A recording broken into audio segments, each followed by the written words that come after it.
DP focus किया जा सकता है कुछ ऐसे स्टॉक्स पे, सेक्टर्स पे जहां पर बहुत बड़ा इंपैक्ट यूपी चुनावों का पड़ेगा? हाँ, कर सकते हैं आप। उसमें एक शुगर स्पेस देखिए, इसके लेकर वैसे भी कहीं ना कहीं बज़ है और आज एक एस्मा के प्रोडक्शन के आंकड़े भी आ जाएंगे। आंकड़े तो ये कहते हैं कि 20% शुगर में इस बार कटौती आ सकती है। इंपोर्ट ड्यूटी का बज़ भी इसी सेगमेंट के साथ जुड़ा हुआ है। सरकार इसको हटाना चाहती है लेकिन चुनाव सामने खड़े हैं, शायद इसलिए नहीं हट पाएगा। हो सकता है क्योंकि आखिरी चरण का अब चुनाव होगा, उसके बाद एग्जिट पोल भी आ जाएंगे, तो शायद हो सकता है सरकारी फैसला ले ले। इसके अलावा आप जेपी ग्रुप पे भी ध्यान दीजिएगा। इसी चुनावों की नोटिफिकेशन यानी कि जब अनाउंसमेंट हुई थी डेट की, उसके बाद से लेकर अब तक ये करीब डबल हो चुके हैं। ये बिना फंडामेंटल के डबल हुए हैं, यानी कि बहुत बड़ा कोई न्यूज़ फ्लो कंपनी की स्टेटमेंट या कंपनी की प्रेस रिलीज से हमको समझ में नहीं आया। जो भी समझ में आया वो सिर्फ डाटा से हम कैलकुलेट कर पा रहे थे। तो एक और ऐसा सेगमेंट होगा जिस पर आपको ज़्यादा ध्यान देना है, क्योंकि जिस इवेंट के साथ ये शेयर चले थे वो इवेंट अब क्लोज होने की तैयारी करता हुआ दिख रहा है। और ध्यान इस चीज़ भी रखना होगा कि अगर उत्तर प्रदेश में भाजपा की सरकार बनती है तो जो उनके मैनिफेस्टो में पॉइंट्स हैं, खासकर गंगा सफाई को लेकर, या फिर कुछ एक कंपनीज या कुछ एक पार्टीज ये कह रही थी कि वो मोबाइल दे देंगी, ऐप दे देंगी, इस तरह की जो चीज़ें हैं उसका भी सीधा असर कुछ एक पर्टिकुलर स्टॉक्स पर पड़ेगा। जैसे कि एचसीएल टेक है, उसका भी बड़ा कंटेंडर है और सरकारी प्रोक्योर हो सकते हैं वहाँ पे, और ये दबाव देगा। तो ये उत्तर प्रदेश में जो सेगमेंट टू सेगमेंट है, ये मार्केट में बहुत बड़ा प्ले करेगा।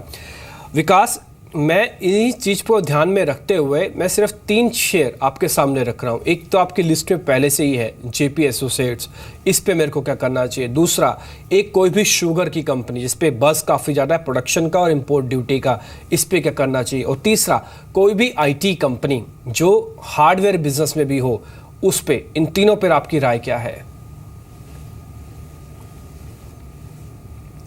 देखिए, सबसे पहले जहां तक जेपी एसोसिएट्स का सवाल है, स्टॉक काफ़ी अच्छे मोमेंटम में रहा है। आपने ठीक बताया, जब से इलेक्शंस के डेट अनाउंस हुए तो कुछ फेवरेबल पॉलिटिकल डेवलपमेंट हो सकते हैं यूपी में, उसके लिहाज से भी स्टॉक में एक तेज़ी देखने को मिली है। बट इसके अलावा भी इनके जो एक सीमेंट प्लांट्स की जो स्टेक सेल हुई थी अल्ट्राटेक सीमेंट को, उसका एक एनसीएलटी से जजमेंट आना था, जो कि मुझे जैसे मुझे मालूम है, मुझे लगता है ओवर द वीकेंड वो भी इनके फेवर में आ चुका है। तो वहाँ पे एक रास्ता साफ होने की वजह से मुझे लगता है आज इस स्टॉक में अच्छी तेज़ी बन सकती है। हालांकि ये स्टॉक आज एफएनओ के बैन में है, बट फिर भी मुझे लगता है एक अच्छी तेज़ी इस स्टॉक में देखने को मिलेगी। इस लिहाज से मैंने इसको आज एक ट्रेडिंग कॉल के रूप में दिया है। दूसरा, जो आपने शुगर सेक्टर की बात करी है, सेक्टर बहुत ही एक अच्छे दौर से गुजर रहा है। शुगर के प्राइजेस अपने हाइज पे हैं और अभी रिसेंट जो रिपोर्ट्स आ रही है कि 18 से 20% प्रोडक्शन कम होगा, तो उससे यहाँ पे भाव अच्छे रहने की उम्मीद है। प्लस जिस तरह से प्रधानमंत्री जी ने अपने जो इलेक्शन मैनिफेस्टो में या इलेक्शन कैंपेनिंग के दौरान जो अपने अनाउंसमेंट्स करे हैं कि एक बार वो अगर पावर में आते हैं तो फिर जो जितने किसानों के एरियर्स वगैरह ख़त्म कर देंगे with in the next 14 days, तो लगता है कि डेफिनेटली शुगर मिल्स या शुगर सेक्टर के लिए कुछ पॉजिटिव अनाउंसमेंट्स आ सकते हैं। तो इन सबको देखते हुए मुझे लगता है शुगर एज अ स्पेस बिल्कुल एक फोकस में रहेगा। और यहाँ पे जो फंडामेंटली अच्छी कंपनियां हैं जैसे बलरामपुर चीनी है या ईआईडी पैरी, डीसीएम श्रीराम, वो लॉन्ग टर्म के लिहाज से अच्छी लगती है। बाकी ट्रेडिंग जो बाउंस है वो बिल्कुल जो हाई ऑपरेटिंग लेवरेज वाली कंपनियां हैं जैसे अपर गंजेस शुगर है, द्वारिकेश शुगर है, दालमिया शुगर है, इन सब में भी बिल्कुल एक अच्छा मोमेंटम देखने को मिलेगा। तो ये सेक्टर फोकस में रहना चाहिए और यहाँ से ये जो चुनिंदा शेयर है इन पे बिल्कुल एक नजर रहनी चाहिए। ठीक है, इस पे आपको ज़रा ध्यान रखना चाहिए। लेकिन इस बीच स्टॉक्स जो वॉच वगैरह कुछ देखें तो उसमें सबसे पहली खबर ही कोल इंडिया को ही आज फोकस में रखना चाहिए, क्योंकि यह बोर्ड की एक अहम बैठक होने वाली है और हम आपको कोल इंडिया का जो फ्यूचर और कैश का डिफरेंस है लगातार वो बताते रहे हैं।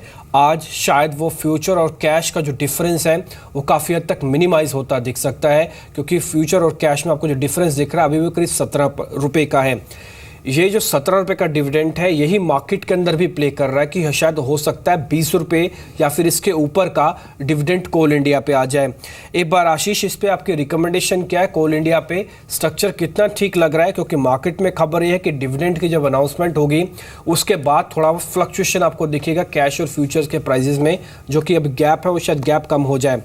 मार्केट में र्यूमर ये है कि 20 रुपये का डिविडेंड आ सकता है, उसको कैलकुलेट करते हुए चार्ट्स का कह रहे हैं।